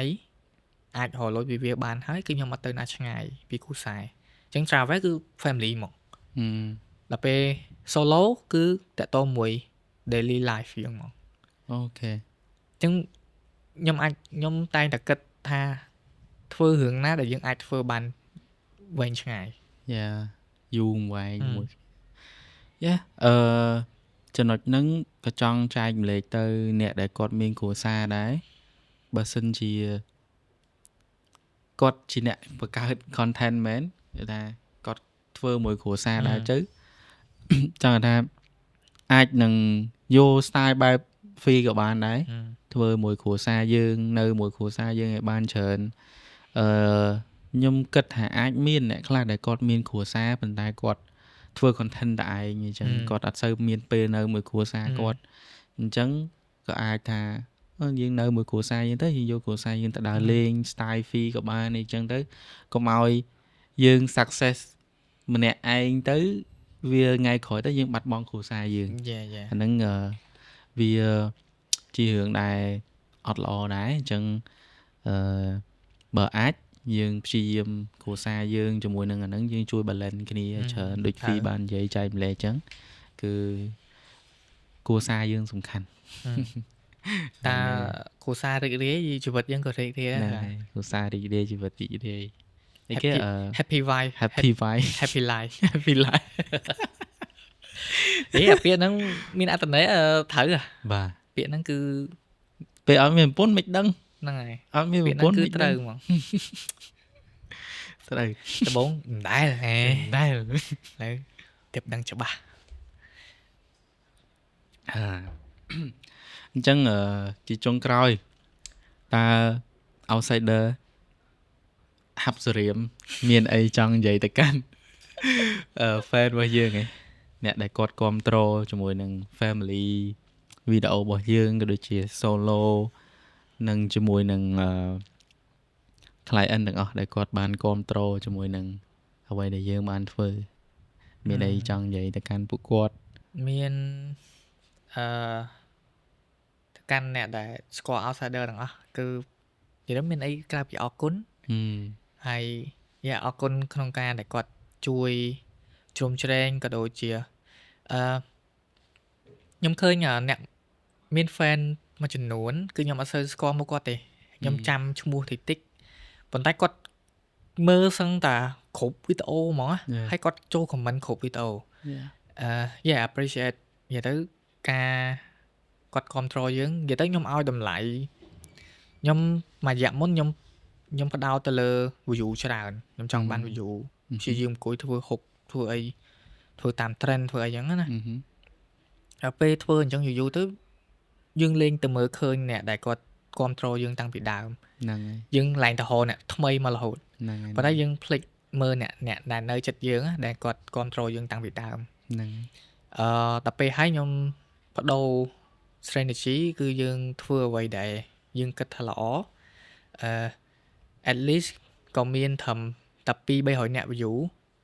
ហើយបើយើងគិតទៅវិញ 2-300 អ្នក view គាត់មើលរហូតបើអញ្ជើញគាត់ទៅមើលនៅកុនក៏ពេញមករោងកុនដែរថាហ្នឹងហើយយ៉ាច្រើនខ្ញុំចាប់ផ្ដើមឃើញតម្លៃនៃទូចហ្នឹងនៅពេលដែលធ្វើ road trip Valencia road trip Valencia ធ្វើដំបូងអត់រំពឹងថាមានមនុស្សច្រើនទេហើយគិតថា10នាក់ហ្នឹងក៏តិចដែរតែនៅពេលដែលមានគ្រាន់តែប្រកាសភ្លាមយកតែ10នាក់ហើយមាន10នាក់ហ្នឹងចូលមកពេញខ្ញុំមានអារម្មណ៍ថាជុំអញ្ចឹងមានថា outsider travel ក៏មានន័យសម្រាប់ពួកគាត់ដែរគ្រាន់តែយើងប្រកាសថាលក់សបតទៀតណាយ៉ាប្រកាសថាចូលរួមអញ្ចឹងគាត់ feeling នឹងទិញហើយទៅជាមួយយើងទាំងដែលគាត់អត់ដែលដើរមួយយើងសោះហ្នឹងក៏គាត់ feeling នឹងទៅដែរអញ្ចឹងយើងដឹងតម្លៃនៃ branding របស់យើងហើយយើងដឹងមួយទៀតថាថាមានតែ10នាក់ដែលចេញទៅ trip មួយយើងក៏មានន័យដែរថាមាន10នាក់មើលវីដេអូយើងក៏យើងមានន័យដែរបើសិនជា10នាក់ហ្នឹងយើងធ្វើអីក៏ធ្វើតែហ្នឹងហើយហ្នឹងយ៉ាគាត់នៅប្រកាសវិជាមកយើងអញ្ចឹងយ៉ាអញ្ចឹងអានេះអាចថាជា tip មួយសម្រាប់អ្នកដែលគាត់ចង់ធ្វើ content ដំបូងអីយើងផ្ដោតលើ view បានប៉ុន្តែកុំរំពឹងលើវាច្រើនពេកយើងផ្ដោតមែនប៉ុន្តែកុំរំពឹងដាក់ចិត្តទៅលើវាកុំឲ្យយើងបាក់ទឹកចិត្តយើងត្រូវមាន view តិចតែតាន់ហ្នឹងហើយតិចមែនតែតាន់យើងគិតចឹង 45k 48k follower ប៉ុន្តែខ្ញុំរីករាយនឹងធ្វើវីដេអូឲ្យអ្នក 48k មើលអូឯងចង់សួរដែរpage outsider ប្រហែលឆ្នាំហើយមានឡើងដល់48លឿនចូលលឿនអីយូរចូល7-8ឆ្នាំអីហ្នឹង7-8ឆ្នាំoutsider យូរហើយបង្កើតដំបូងយូរហើយតែស្ទុះចុងក្រោយហ្នឹងស្ទុះចុងក្រោយហ្នឹងស្ទុះតែ2ដងឯងស្ទុះលើកទី1ហ្នឹងបាន 10k ជាងមួយ plan ហ្នឹងបាន 10k ជាងហ្នឹងដោយសារយើងថតផ្ទុះកន្លែងកាហ្វេមួយហើយផ្ទុះបន្ទាប់មកទៀតហ្នឹងយើងថត resort នៅសមុទ្រអញ្ចឹងណាផ្ទុះមកប្រើហ្នឹងទៀតបាន 30k ជាងទៅហើយមួយរយៈហ្នឹងគឺ 10k ហ្នឹងចូលមួយឆ្នាំហើយមិនបានប៉ុណ្្នឹងហើយឡើង slow មែនតើប៉ុន្តែខ្ញុំរីករាយនឹងអ្នកដែលគាត់ follow ខ្ញុំហ្នឹងគឺគាត់នៅតាមមើលយើងរហូតហើយពិតជាអរគុណមែនតើក្នុងការគាំទ្រហើយ comment ល្អខ្ញុំមើលឃើញផលប្រយោជន៍មួយសម្រាប់ការយើងធ្វើ content បែប quality បែប positive energy គឺអ្នកដែលមើលក៏ positive តាមហ្នឹងដែរអញ្ចឹងការបញ្ចេញយោបល់គាត់នៅក្នុង comment ណាក៏អត់ negative ដែរគឺ positive តាមយើងហ្មងតែធ្វើ content set អ្នកមើល set ហ្នឹងហើយធ្វើ set អ្នកមើលក៏ set ដែរធ្វើគេហៅធ្វើអីគេធ្វើរៀង negative ក៏អ្នក negative ចូលមើលដែរអញ្ចឹងចាអញ្ចឹងយើងជួបរឿងច្រើនអញ្ចឹងមែនតើអញ្ចឹងជាចុងក្រោយគឺអរគុណដល់អ្នកដែលគាត់គ្រប់គ្រងមើលវីដេអូតាំងពីដើមដល់ចប់ចុងដូចមើលរឿងហ៎អរគុណដល់អ្នកមើលទាំង solo travel ទាំងដើរលេងបែបមិត្តភ័ក្តិហើយនឹង family travel ដែលគាត់តែងតែមើលហើយគាត់បញ្ចេញយោបល់នឹង control រហូតហ្នឹងអរគុណមែនតើនិយាយទៅខ្ញុំបានធ្វើវីដេអូដល់ឥឡូវហ្នឹងគឺក៏ដើម្បីអ្នកមើលដែរហ្នឹងចុះសម្រាប់អ្នកដែលគាត់រួមអាជីពអ្នកទៅដើរលេងជាមួយយើងដូចគ្នាដូចខំដូចអីមានអីនិយាយទៅពួកគាត់ហើយនឹង client ដែលគាត់តែងតែគ្រប់គ្រងជាមួយនឹងផលិតមាតិការបស់យើងអញ្ចឹងយ៉ាសម្រាប់អ្នកដែលធ្វើមាតិការួមគ្នាដែលចេញទៅរួមគ្នាមួយរយៈហ្នឹងខ្ញុំដើរមួយខុងច្រើននិយាយទៅមិនថាតែខុងឯអ្នកផ្សេងក៏ដោយគឺខ្ញុំរៀនសូត្រពីគ្នាបានច្រើនទាំងល្អទាំងអាក្រក់អីគឺយើងទទួលយកទាំងអស់តែគ្រាន់ថា ណា negative គឺយើងកាត់បន្ថយចេញទៅហើយយើងយកតែអ្នក positive មកអញ្ចឹងណា Ừ. មួយនៅពេលយើងចេញរាប់អានមនុស្សជុំវិញខ្លួនអត់ 100% អត់ជួបមនុស្សល្អសុទ្ធទេ ហ្នឹងហើយ នៅល្អជួបតែប៉ុន្មានទេដោយសារមិនថាអត់ល្អទេគ្រាន់តែយើងដើរផ្លូវមួយគ្នាអត់បាន ហ្នឹងហើយ មានថាការគិតហើយនឹង អត់ត្រូវ vibe តម្រូវអាទិសដៅគាត់ហ្នឹងគឺខុសគ្នា ហឹម ប៉ុន្តែមិនមែនថា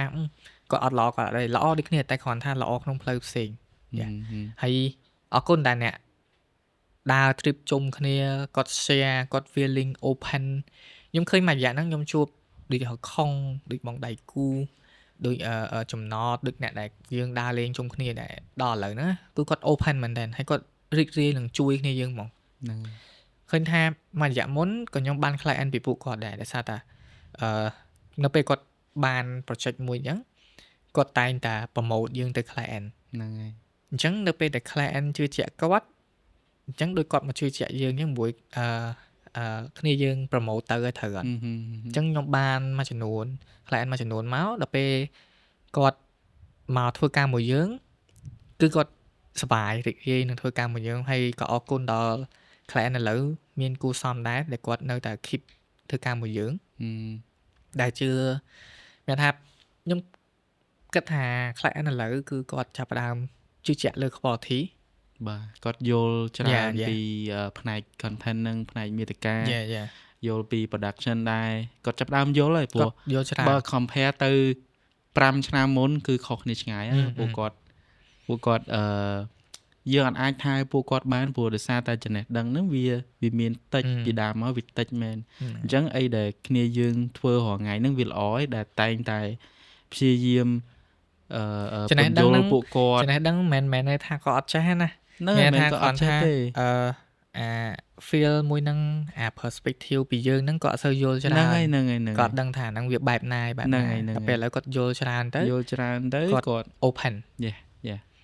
ហើយអរគុណដល់ client មួយចំនួនដែលគាត់ open សម្រាប់យើងហើយ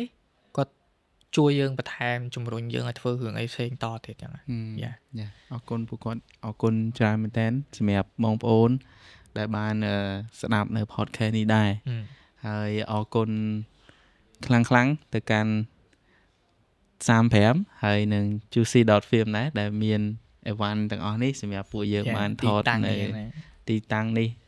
ដូចគ្នាគឺ35ហើយPhi មាន quote of the day អីចង់ share អត់ ហ្នឹងហើយថ្ងៃហ្នឹងដោយសារតែខ្ញុំត្រូវថត daily vlog ដែរតិចទៀតចាំសុំថត quote ម្នាក់មួយអញ្ចឹងឥឡូវខ្ញុំ share quote ខ្ញុំទៅមុនណាសម្រាប់ daily reminder រីករាយជាមួយថ្ងៃនេះឲ្យបានល្អបំផុតតែប៉ុណ្ណឹង អូខេ nice មិនត្រឹមតែ1ម៉ោង2ម៉ោងក៏បានដែរធ្វើអ្វីដែលខ្លួនឯងគិតថាសប្បាយចិត្តនៅក្នុងថ្ងៃ present នេះថ្ងៃនេះ រីករាយណា អូខេ wow nice អរគុណសង្ឃឹមថាអ្នកទាំងអស់គ្នាបាន inspire និងរៀនបន្ថែមទៀតពី episode នេះក៏ដូចជារៀនបានពីបទពិសោធន៍របស់ Phi ក៏ដូចជា Hapsarium ឬក៏ outsider travel ឈ្មោះច្រើនអូតើណាក៏ជួបដែរ outsider travel គេស្គាល់outsider vlog outsider vlog ស្គាល់អូនសាន់យ៉ាអញ្ចឹងមានអីចង់ចែកម្លែកទៀតអត់ឯងចង់ដាក់បន្តិចទៀត ចង់ចែកម្លែក ជួយបួកឡើង ទៅអ្នកដែលគាត់ចង់ចាប់ផ្ដើមមួយមួយរយៈធ្វើ daily vlog ហ្នឹងខ្ញុំឃើញថាអ្នកដែលគាត់ចាប់អារម្មណ៍ជាមួយនឹងការធ្វើ content គាត់ចង់ដឹងពី export setting មិនប្រើប្រាស់កាមេរ៉ាមិនដើម្បីចាប់ផ្ដើមធ្វើ content អញ្ចឹងមានអារម្មណ៍ថាអ្នកដែលគាត់ចាប់អារម្មណ៍ជាមួយនឹងអាជីពជាអ្នក content creator ហ្នឹងគឺមានច្រើន អូខេ អញ្ចឹងអ្វីខ្ញុំចង់ចែកម្លែកគឺ believe in yourself គឺជឿលើខ្លួនឯងជឿលើអ្វីដែលយើងចង់ធ្វើពិតជាឲ្យផលមកយើងទោះជាយើងអត់ទាន់បានលើក៏ដោយបាទធ្វើវាដោយរីករាយចង់យូរទៅនឹងមានអ្នករីករាយជាមួយយើងហើយព្រោះយើងសប្បាយចិត្តនឹងធ្វើអាហ្នឹងយូរទៅមានអ្នកសប្បាយចិត្តនឹងឲ្យយើងធ្វើដូចគ្នា អូខេយល់ យើងអត់អាចថាឆាប់ឬក៏យូរទេតែពេលខ្លះgood thing គឺអាច happen anytime បាទ គេហៅច្បាប់ស្រុបទាញខ្ញុំឲ្យអ្នកគ្នាយកច្បាប់ស្រុបទាញមកអនុវត្តទៅធានាស្ថិអីអាហ្នឹងមិនដល់ទេyeah ហើយstart ម្ដងតិច កុំ rush ខ្លួនឯងកុំដាក់សម្ពាធឲ្យខ្លួនឯងដល់ថ្នាក់ burn out stress depress អីចឹងណាមានពេល relax យ៉ាឯងចង់ចែកម្លែកឡើងនឹងតិចដែរអានេះ experience ខ្លួនឯងផ្ទាល់នៅពេលដែលឯងធ្វើវីដេអូតាក់ទងមួយនឹង vlog ឬក៏វីដេអូ vlog behind the scene ដែលឯងទៅថតអីចឹងឯងពេលខ្លះយើង expect ថាអូខេវីដេអូហ្នឹងល្អហើយវាអាចនឹងមានមនុស្សមើលប្រហែលចំនួនប៉ុណ្នេះចំនួនប៉ុណ្នោះប៉ុន្តែវាអត់ឲ្យអារម្មណ៍ល្អមកយើងទេនៅពេលដែលយើងចាប់ផ្ដើម expect ថាមានវីដេអូប៉ុណ្នេះមាន view ប៉ុណ្នេះប៉ុណ្នោះតែនៅពេលដែលយើងចាប់ផ្ដើម enjoy នឹងការធ្វើវាឧទាហរណ៍ថាយើងទៅថតហើយយើងធ្វើធ្វើឲ្យសប្បាយចិត្ត behind the scene ខ្លួនឯង vlog ខ្លួនឯងចុះអញ្ចឹងយើងធ្វើហើយយើងមានអាហ្នឹងដែលជាយើងអាចដាក់វាជា memory ដែលយើងក្នុងការយើងទៅថតទៅអីចឹងទៅអញ្ចឹងវាធ្វើឲ្យយើងអត់មាន pressure អីទេខ្ញុំមានអារម្មណ៍ថាអូខេខ្ញុំទៅថតហើយខ្ញុំថតមកខ្ញុំកាត់ហើយខ្ញុំផុសចោលទៅមានអ្នកមើលគាត់សប្បាយចិត្តនឹងការមើលទៅគាត់មើលក៏អត់ទៅជាចុងក្រោយក៏យើងនៅសល់វីដេអូដែលយើងជា memory យើងអាចមើលពេលក្រោយអញ្ចឹងអាហ្នឹងគឺយើងលេង pressure ខ្លួនឯងអាហ្នឹងជាអីដែលខ្ញុំចង់ចែកម្លែកយើងកុំដាក់ pressure ខ្លួនឯងថាអញត្រូវតែបាន view ប៉ុណ្នោះតែយើងធ្វើវាដោយយើង enjoy វាអញ្ចឹងនៅពេលដែលអ្នកទៅមើលហ្នឹងគាត់គាំទ្របានន័យថាយើងទទួលបាន view ច្រើនហើយតែបើគាត់អត់គាំទ្រយើងនឹងខ្លួនឯងនឹងអ្នកគាំទ្រអ្វីដែលយើងធ្វើនឹងយើងស្រឡាញ់ហៅថាអីគេ you are the first fan for yourself យើងជាអ្នក fan ខ្លួនឯងព្រោះនៅពេលដែលយើងធ្វើវីដេអូដែលយើងសប្បាយចិត្តនឹងមើលឡើងវិញអញ្ចឹងមានថា fan ផ្សេងក៏ដូចគ្នាដែរព្រោះយើងខ្លួនឯងនេះយើងសប្បាយចិត្តនៅអ្វីយើងធ្វើបាត់ហ្នឹងអញ្ចឹងគេមិនសប្បាយចិត្តតាមតែពិតខ្ញុំមាន vlog ច្រើនណាវាយូរទៀត1ម៉ោង2ម៉ោងអីក៏មានដែរតែខ្ញុំអត់ public ឲ្យគេមើលព្រោះសារខ្ញុំមានទៅថតមួយ artist អញ្ចឹងដើរលេងមួយ artist អញ្ចឹងទៅខ្ញុំអត់ចង់ឲ្យអ្នកគេឃើញទេតែវាល្អមើលមែនយើងវា memory យើងមើល1ម៉ោង2ម៉ោងក៏យើងអត់មានអារម្មណ៍ថាជុំយូរទេមានអារម្មណ៍ថាផ្លែតមើលវីដេអូអង្គុយមើលវីដេអូ1ម៉ោង2ម៉ោងអា memory ជុំគ្នាជុំផ្លែតដល់ពេលនិយាយពេលថតជាប់មួយ artist ខ្ញុំចង់ចែកម្លែករឿងមួយទៀតតាក់ទងជាមួយអ្នកធ្វើ content creator អ្នកធ្វើ content creator អ្នកធ្វើ content អូខេយើងអ្នកធ្វើ content យើងគួរតែនៅពេលដែលយើងទៅថតបែប public ថតនៅខាងក្រៅថតអីចឹងយើងគួរតែគោរពសិទ្ធិអ្នកដទៃឧទាហរណ៍ថាយើងទៅ vlog មួយអ្នកហ្នឹងយើងគួរតែសុំសួរគាត់មុនមិនសុំទេយើងសួរគាត់ថាបងបងខ្ញុំថតជាប់បងឯងបានអត់ទោះជាគាត់មិនអោយពេលខ្លះក៏គាត់អោយដែរដោយសារយើងទៅសួរគាត់មុនហើយហ្នឹងហើយយើងមានការសុំទៅហ្នឹងហើយអារម្មណ៍គាត់ក៏អត់ក៏ជ្រុលតាមនឹងដែរព្រោះនៅពេលសុកយើងទៅថតគាត់មនុស្សទោះជាគាត់ friendly ក៏ដោយក៏គាត់មានអារម្មណ៍ថា over តែសុកមកលួចថតគាត់ចឹងអត់មាន respect អីពីយើងគួរតែពេលខ្លះយើងគិតថាធ្វើ content no everyone ត្រូវតែ deserve ការគោរព privacy របស់គាត់អាហ្នឹងគេហៅការគោរពយើងមានការគោរពហ្នឹងហើយដូចខ្ញុំថតកូនខ្លួនឯងក៏ខ្ញុំ serve មើលដែរថាគាត់ចង់ថតអត់មុននឹងខ្ញុំចេញ vlog family ហ្នឹងគឺខ្ញុំតេស្តច្រើនហើយគឺខ្ញុំថតគាត់លេងថតអីដោយសារគាត់ចង់ថតដែរបានខ្ញុំដាក់ចូលក្នុងវីដេអូបើសិនជាខ្ញុំទាញគាត់ទៅថតហើយគាត់ say no គឺខ្ញុំអត់ថតទេដែលធ្លាប់អញ្ចឹងមានពេលគាត់មូម៉ៅអារម្មណ៍មូម៉ៅគាត់អត់សុបាយចិត្តអីយើងយកកាមេរ៉ាទៅថតគាត់ថាកុំថតយើងលាក់កាមេរ៉ាចោលយើងទៅធ្វើអីផ្សេងអត់ត្រូវបខំគាត់ទេយ៉ាហ្នឹងល្អដែរអញ្ចឹងដូចគ្នាpublic យើងគួរតែគ្រប់សិទ្ធិអ្នកដទៃព្រោះយើងថត ជាពិសេសអ្នកដែល content travel ដូចខ្ញុំអញ្ចឹងព្រោះយើងជួបមនុស្សច្រើនជាពិសេសបរទេសយើងទៅថតជាប់បរទេសបើអីចឹងមួយថ្ងៃមុនហ្នឹងខ្ញុំទៅធ្វើ fun dive ជាមួយទឹកហើយតមកលើទូកហ្នឹងមានបរទេសដែរអញ្ចឹងយើងទៅសួរគាត់ថា can I film everyone here in my vlog សួរគាត់អញ្ចឹងណាគាត់ថាអូខេហើយគាត់ surprise មែនតើដែលយើងទៅសួរគាត់ព្រោះគាត់ធ្លាប់ជួបហើយភាគច្រើនគាត់ថាអ្នកដែលមកលើទូកហ្នឹងអ្នកថតលើទូកហ្នឹងគឺអត់ដែរសួរទេហើយគាត់ surprise មែនតើដែលយើងសុកទៅសួរគាត់មុនថតហើយគាត់ appreciate it មែនតើ nice ទាំងដែលខ្ញុំអត់បានថតគាត់ទេអត់លេងដែរព្រោះ សួរតែអត់ចង់ថតពេលខ្លះយើងថតតែយើងឯងតែវាអាចជាប់គាត់តិចតួចយើងមិនមែនចង់ទៅថតគាត់ទេប៉ុន្តែយើងសួរគាត់យើងប្រាប់គាត់មុនថាអូខេអត់នឹងជាប់គាត់តិចតិចអញ្ចឹងណាគាត់ថាអូខេអញ្ចឹងយើងសប្បាយនឹងថតទេកុំឲ្យដល់ផុសឲ្យគាត់ប្តឹងយើងអាហ្នឹងយើងបកាដែរបកាទុកមុនដែរល្អបើសិនជាអ្នកខ្លះខូចដែរអ្នកខ្លះខូចដែរយើងថតជាប់អញ្ចឹងដឹងថាមាន opportunity ធ្វើបាបយើងបានធ្វើប្តឹងយើងអីចឹងតែអញ្ចឹងយើងបកាខ្លួនឯងផងយើងផ្ដល់ការគោរពទៅដល់ពួកគាត់បើនៅបរទេសសំបីតែថតចេះត្រូវសុំសញ្ញាខ្ញុំណាគេហៅគេ consent form សុំសិទ្ធិក្នុងការផុសបើនៅស្រុកក្រៅត្រូវមានហ្នឹងខ្ញុំធ្លាប់ធ្វើការមួយខាងការតិចclient បរទេសគ្រប់អាហ្នឹងថត event ណាថតជាប់ភ្ញៀវចាក់សាំងត្រូវតែសុំសញ្ញាពីភ្ញៀវហ្នឹងបានអាចយកផុសបាន safe អាហ្នឹង safe ប៉ុន្តែ it's okay ណាយើងសុំគេមុនទៅមិនតសុំគេមុនបានទេអាហ្នឹងយើងងាយសួរចង់បាត់អស់ប៉ុណ្ណឹងធ្វើទៅ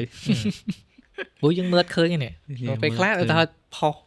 ខ្ញុំទៅខ្ញុំល្បីទៅខ្ញុំប្តឹងទៅលួយទៀតច្បាប់ស្រូបទាញលុយមិនអូខេតែពិតចាក់ស្ដាយអត់ល្បីទេជិះលេងណាអ្នកគ្នាជិះលេងម៉ោង2ម៉ោងម៉ោង2ម៉ោងកាត់ឲ្យបាន90នាទីមកអូខេអញ្ចឹងជាចុងក្រោយខ្ញុំបាទយ៉ាងហើយដូចជា fee ឬក៏ Hub Sarim